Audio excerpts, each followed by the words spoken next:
I'm sure everyone has those lazy Sundays when you want to do just about nothing, and you'll become so lazy that you'll even send a text message in slang form. When push comes to shove, it's important to find that energy to get those tasks on your plate done to the best of your ability. On the to-do list for the Toronto Raptors, it was to win ugly against the second worst team in the NBA, the Minnesota Timberwolves. The Raptors decided to get lazy and play down to the level of their competition. For a majority of the game, the Minnesota Timberwolves decided to stick with the Raptors. And the former Orangeman, Jonny Flynn, who must be loving how his Qs are playing, was dishing out the assists in transition to Brewer. But because the Minnesota Timberwolves are a young team, they made silly mistakes, which allowed the Toronto Raptors to cash in on. That could have just led to why the Wolves were howling, as both Al Jefferson and Jonny Flynn got into a bickering match out there on the court. My prognostication on the matter is because it's Al Jefferson's team, Jonny Flynn was just trying to steal his limelight. That did spark the Timberwolves, who are on the ropes, an opportunity to battle back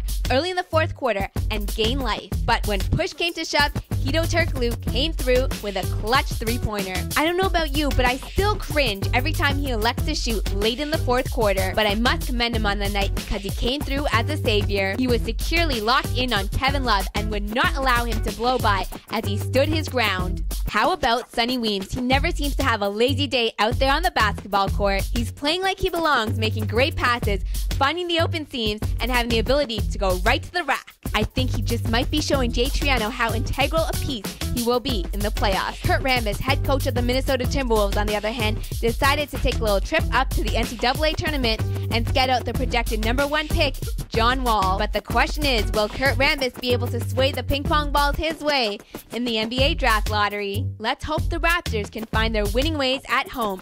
It all gets started tonight when they face the Utah Jazz. I'm Pyle. Thanks again for joining me inside the Purple Room, and I will see you again next time.